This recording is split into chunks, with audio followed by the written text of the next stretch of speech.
Hey, Magic fans, welcome back. This is your captain speaking here on Capnclydes MTG, and we're back. Excuse me, good lord, always when I start the video. Today, we're going to talk about card spikes caused by Modern Horizons 3 as it impacts Modern, and it seems like every other format as usual.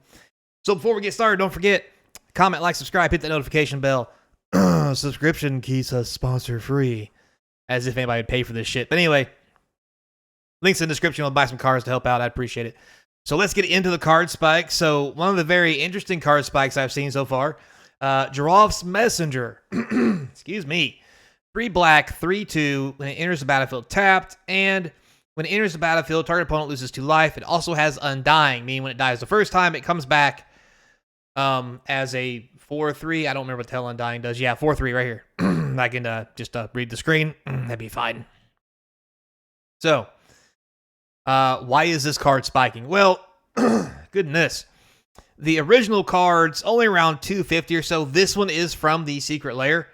And what's interesting about it, that people probably like it so much, is you'll notice it's backwards. You know, the words are over here. Text, power, symbol over here. And it's just kind of interesting.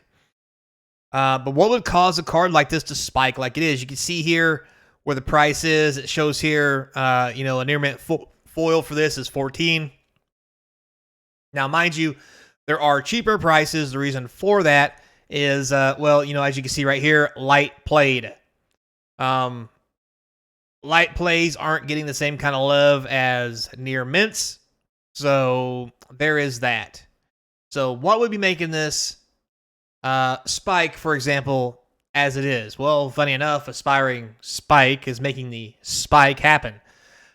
He played a deck that has lots of stuff going on with it, including the Messenger. And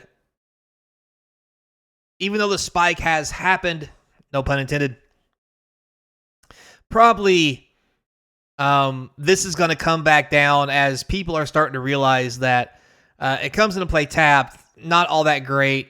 3 black mana can be hard, but not terrible in most modern decks, as every land taps for 2 mana, so whatever. But the bouncing back and forth, in and out of life, so forth and so on, is really good. Also, this has become very popular in Yawgmoth decks, where you put a -1/-1 counter on a creature to draw a card.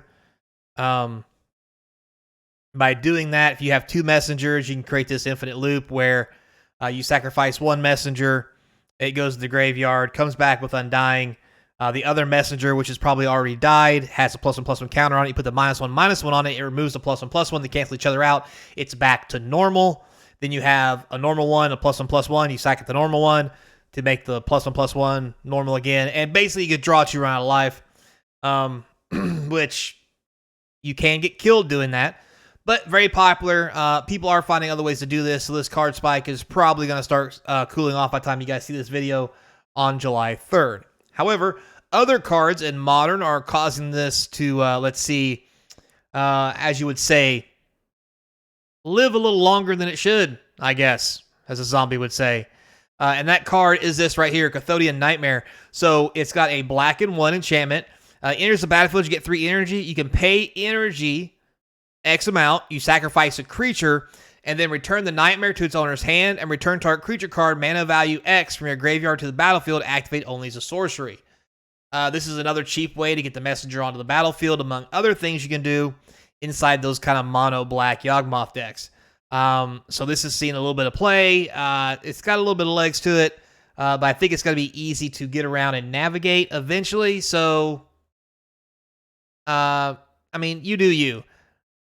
To be fair, I think everybody needs a couple nightmares and a couple messengers just hanging out in their collection, because at the end of the day, this is kind of cool, and God knows when shit's gonna go south and this stuff becomes broken. So yeah.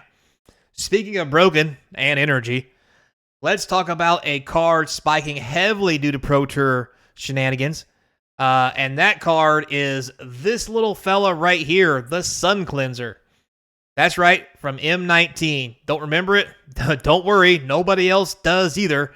until this guy came out of the woodwork. So he's had a serious spike down from around 25, 30 cents all the way up to $4.25 to $6, $5, depending on you want foil or non-foil. Why is that? Well, let's take a look at the card real quick. It's 2 mana for 1 white and 1 for a 1/4. It has 2 abilities.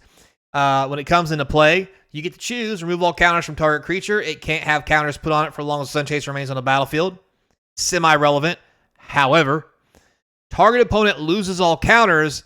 That player can't get counters for as long as Sun Cleanser remains on the battlefield. Sun Chaser. What the hell am I talking about? Anyway. And you may be thinking to yourself, well, why is this so good? Well, as you know, Modern Horizons 3 brought energy back with a passion. And this little fella is hard to kill. Most of the decks that use energy doesn't have spot removal that can just target to kill. And if you lay this on turn 1, or sorry, turn 2, whatever, and you target your opponent and empty their energy pool, they then have no energy. And it says right there, let me point out to you, that player can't get counters for as long as it remains on the battlefield. Meaning, anything that would give that player energy will not give them energy counters. So this card stops energy decks cold. So energy decks are going to have to run non-energy removal so they can kill this card, which is counterproductive to the whole theme of their deck. Just putting it out there. And those decks are all kinds of different energy decks, mainly Jeskai. It does have elementals in it, so there are ways to deal with this elemental style, doing the invoke thing. But the majority of the deck is energy. So what kind of energy cards does this stop in Modern? Well, let me just show you. First off, we have this great one, Galvic Discharge. 1 red. Choose a target creature or planeswalker. You get 3 energy.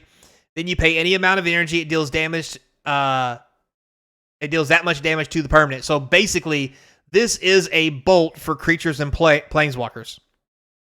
Really good.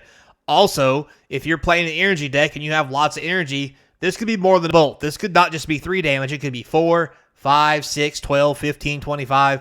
However much energy you need or have for 1 red mana.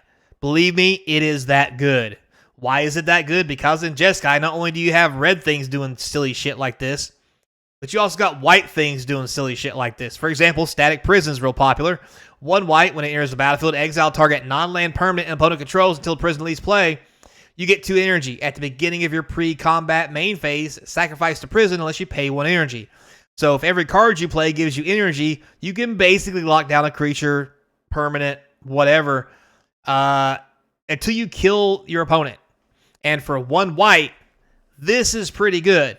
And, worst case scenario, you play it, get your 2 energy, and you let it go away. You remove something to get it out of your way for a second or whatever you need to do. Reset something. If they've got counters on a creature, you can Static Prison it. And then at the beginning of your pre-combat main phase, sacrifice this, let it go back into play, reset the counters, don't lose your energy, whatever the case may be. Very popular card. And it can buy you up to 3 turns for 1 white, which is really good. However, with a Sun Cleanser, it doesn't buy you anything because it comes into play and you have no energy. So it immediately goes to the graveyard after 1 turn, making it kind of useless. And the other card that the reason why you're seeing these red and white cards like this get played in Jeskai is this card, which is a powerhouse. Wrath of the Skies. 2 white and X. For X, you get X energy counters. Then you may pay any amount of energy, destroy each artifact, creature, and enchantment with mana value less than or equal to the amount of energy paid. So, as you know, in Modern, most things are 2 or less. This will board wipe everything, not just creatures. This isn't just a Wrath of God. This is more like a Nevernearl's Disc for 2 or less for everything on the board without you having to wait to untap. And if you have to wait longer in the game, you get bigger stuff. You can get 3 or 4 or 5. Again, Sun Cleanser shuts this down because you can't get energy. So what you have is a 2 white sorcery that does nothing but blow up, I guess, stuff of 0 or less. I mean, sure. So Sun Cleanser is real popular. And if this Jeskai deck becomes any popular or any more popular, Sun Cleanser is probably going to see a little more action. However, with Nadu taking over the Pro Tour, I don't think that's going to be a thing.